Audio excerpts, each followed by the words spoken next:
যারা শুধু কমেন্ট করে চলে যান, একটি ছোট্ট অনুরোধ, কমেন্ট করার আগে একটু সময় নিয়ে আমার ভিডিওটি দেখুন। আমি শুধু ভিউ চাই না, আমি চাই আপনি কিছু শিখুন, কিছু অনুভব করুন।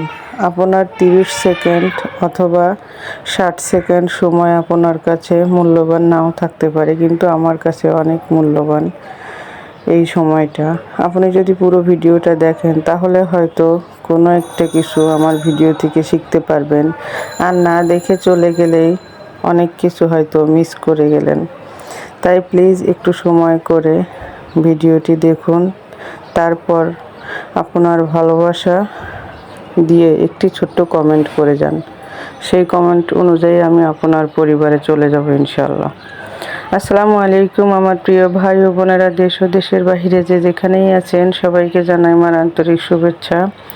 তো দেখতেই পাচ্ছেন আমি আজকে মশলাগুলো বানাচ্ছি। আমার ভিডিওর মাঝে অনেকগুলো কথা বলে ফেলেছি, যার কারণে বলতে পারি নাই। আপনারা অবশ্যই দেখেছেন আমি ধনিয়াগুলো ভেজে নিয়েছি, জিরাগুলো ভেজে নিয়েছি, এখন তেজপাতাগুলো ভেজে নিচ্ছি। আর এই মশলাটা আপনি মাছ, মাংস সব কিছুতে খেতে পারবেন। আমি সবসময় নিজে হাতে ঘরে এভাবে মশলা তৈরি করি। তেজপাতাগুলো আগে ধুয়ে শুকিয়ে নিয়েছিলাম, জিরা, ধনিয়া এগুলো সবগুলো ধুয়ে আগে শুকিয়ে নিয়েছিলাম। সব কিছুই আমি মচমচে করে ভেজে নিচ্ছি। তো দেখতেই পাচ্ছেন, এ পর্যায়ে আমার ভিডিওটি যদি একটু ভালো লেগে থাকে অবশ্যই আমার চ্যানেলটিকে সাবস্ক্রাইব করবেন, লাইক, কমেন্ট, শেয়ার করবেন। পাশে থাকা বেল আইকনটি বাজিয়ে দিবেন যেন পরবর্তী ভিডিও আপনি সবার আগে দেখতে পারেন। তো দেখতে পাচ্ছেন আমি এখানে নিয়েছি এলাচ, দারুচিনি, জয়ফল, জয়ত্রী, লং, স্টার লং সব কিছু মিলিয়ে আমি এটাকে ভেজে নিচ্ছি। আপনারা চাইলে আলাদা করেও ভাজতে পারেন, এখানে অল্প জন্য আমি একসাথে ভেজে নিয়েছি। তো দেখছেন কত মচমচে হয়েছে, আর এটা মচমচে হলে ব্লেন্ড করতে খুব ভালো হবে, একদম মিক্সারটা সুন্দর হবে। এই জন্য সবগুলো উপকরণ আমার রেডি করা হয়ে গেছে। এখন আমি একটি ব্লেন্ডার জারে নিয়ে নেব। তো নিয়ে নিচ্ছি, দেখুন আমি নিজে এটাকে ব্লেন্ড করব।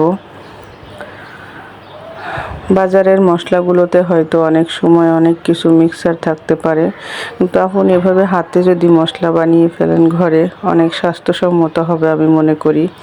তো মাশাআল্লাহ দেখুন আমি এভাবে এটাকে চেলে নিয়েছি। সবগুলো মশলা এভাবে আমি গুঁড়ো করে নেব।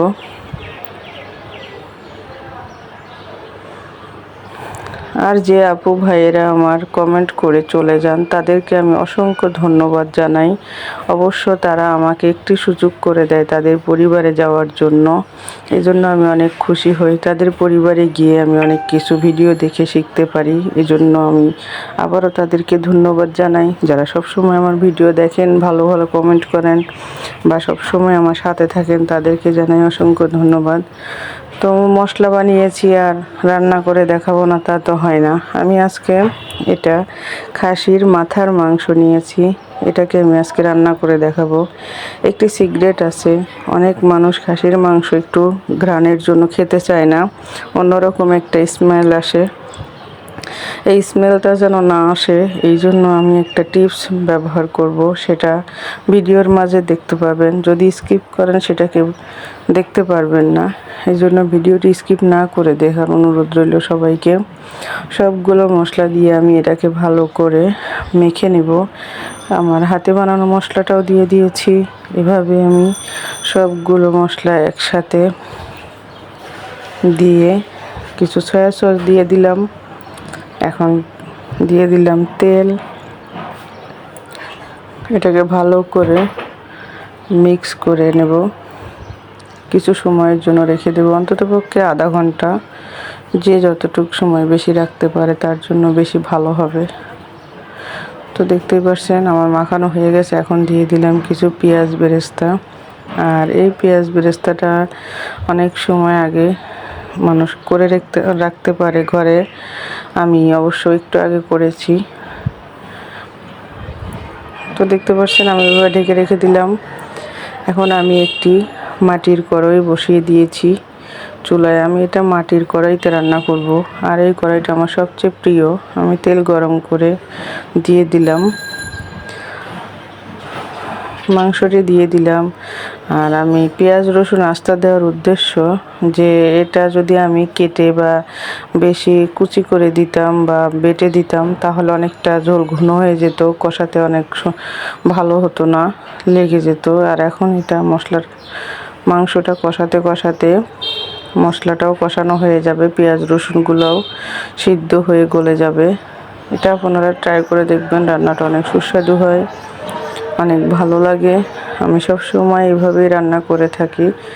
অবশ্য আমার ভিডিওতে এক একবার এক এক রকম করেও রান্না করে দেখাই, যে যেটা পছন্দ করে। তো এভাবে আমি ভালো করে এটাকে কষিয়ে নিয়েছি অফ ক্যামেরায়, সবগুলো তো আর দেখানো যায় না। তো দেখতেই পাচ্ছেন আমার এটাকে প্রায় কষানো হয়ে আসছে।